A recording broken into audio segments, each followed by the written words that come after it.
O Homem-Aranha é um dos maiores heróis não só da Marvel, mas também da história dos quadrinhos. O herói tem uma popularidade imensa e faz sucesso nos 4 cantos do planeta. A prova disso é que existe uma versão do Homem-Aranha que foi feita lá no Japão. Mas como isso tudo aconteceu? Eu vou contar tudo isso pra vocês nesse vídeo. Então se liga aí e curta mais uma das histórias da Marvel.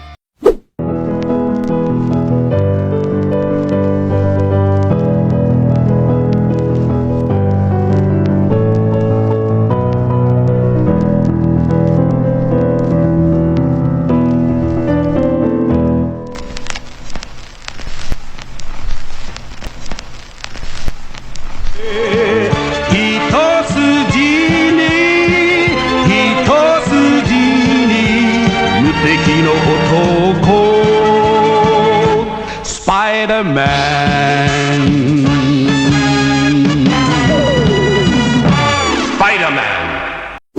Essa história começa lá na década de 70, mais precisamente no ano de 1977. O representante da Marvel na época, Gene Pelk, foi enviado em uma viagem à cidade de Tóquio, no Japão, pela empresa, para ajudar na expansão da marca na parte oriental do mundo. Gene observou que no Japão, os quadrinhos da Marvel não faziam o mesmo sucesso que no resto do mundo. Muito pelo contrário, ele percebeu que havia pouquíssimas histórias da Marvel por lá. Na verdade, eram os mangás japoneses que dominavam as vendas, fazendo muitas vezes com que os quadrinhos enviados pela Marvel Comics voltassem para os Estados Unidos. No Japão, além dos mangás, algo que era muito famoso e bastante popular eram os tokusatsus, que eram programas de TV focado na ação. Programas como Jaspion, Jiraiya, Giban e entre muitos outros, são alguns dos mais famosos e que também fizeram bastante sucesso aqui no Brasil. Que loucura! 10h30 da manhã, chame seus filhos. A volta dos heróis que fizeram história. Jaspion, Jiraiya, Esquadrão Relâmpago, Changeman. No mundo animado. Mas um desses programas chamou muito a atenção de Gene na sua viagem à Terra do Sol Nascente, pois as crianças adoravam e fazia muito sucesso. Ele foi um dos principais responsáveis pela versão japonesa do Aranha vir a existir. O nome desse programa era Kamen Rider. Kamen Rider, o mundo mais feliz. Kamen Rider, é o que ele sempre quis. Kamen Rider, Black, MX.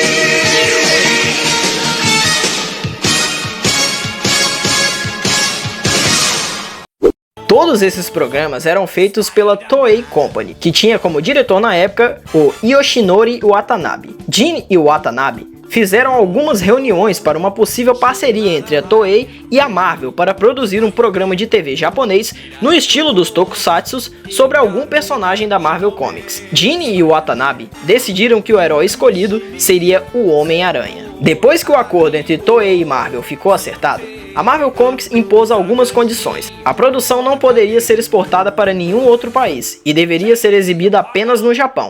E a outra condição é que o visual do Homem-Aranha e seus poderes deveriam ser os mesmos da versão de quadrinhos americana. Com tudo já acordado, o programa começou a ser produzido, e as diferenças já começaram nesse momento. Nessa versão japonesa, não existia Tia May e Tio Ben, tampouco os vilões clássicos como Duende Verde e Dr. Octopus, e o Homem-Aranha nem era o Peter Parker. O nome do alter ego do Teioso era Takuya Yamashiro. E você deve estar pensando que ele era um fotógrafo e que vendia suas fotos para o jornal? Também não. Takuya Yamashiro, na verdade, era um motociclista que morava com sua irmã mais nova, que ficava em casa cuidando das tarefas domésticas, e seu irmão, que era uma criança de 7 anos. Até havia um fotógrafo no programa, mas era a namorada de Takuya, Hitomi Sakuma. O Homem-Aranha também tinha algumas mudanças. Apesar do uniforme ser o tradicional das HQs, o modo que ele era colocado era por meio de um bracelete que Takuya usava em seu pulso. Toda vez que o Aranha entrava em ação, era por meio do bracelete.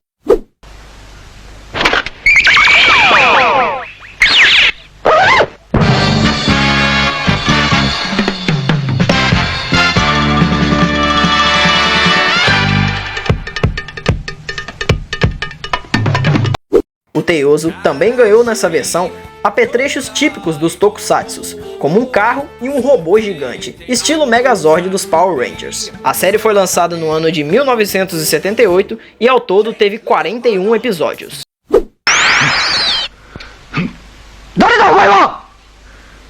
地獄からの使者スパイダーマン父とガリアの復讐を俺が果たす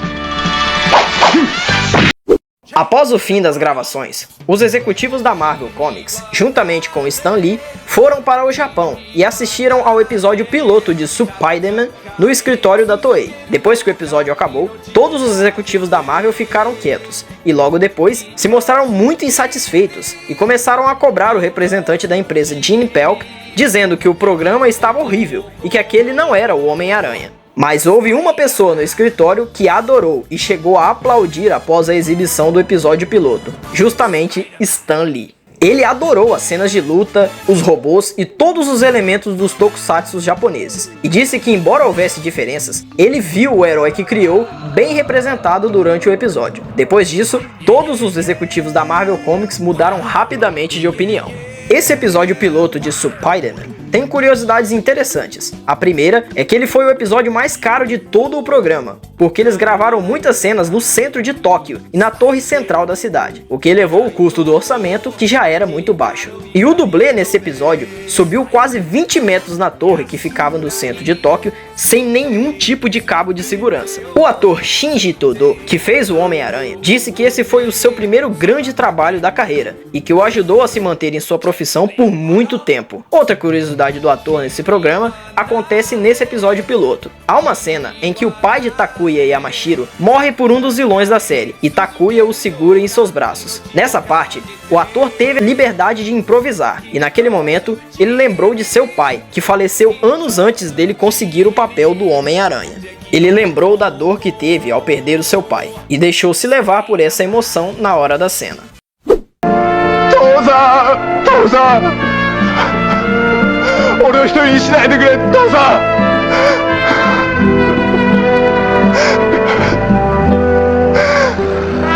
O programa foi um sucesso instantâneo. Semana após semana, conforme os episódios iam sendo lançados, os atores da série eram parados nas ruas do Japão para dar autógrafos, e os brinquedos do show vendiam como água. E o sucesso de Spider-Man no Japão inspirou cada vez mais criações com heróis japoneses na televisão. A missão de Gene foi cumprida. A marca Marvel no Japão agora estava mais famosa do que nunca, e a Toei estava ganhando muito dinheiro com a audiência e a venda de brinquedos do programa. Mas infelizmente no Ocidente, devido ao acordo feito de só ser exibida no Japão, a série ficou desconhecida por muitas décadas, e até hoje ainda é difícil de se encontrar os episódios para assistir. Mesmo que em 2009, a Marvel tenha feito um novo acordo e liberado muitos episódios do show em seu canal no YouTube, mas até os dias de hoje, a série é adorada no Japão, e os atores volta e meia sempre são convidados para participar de entrevistas em homenagem ao programa.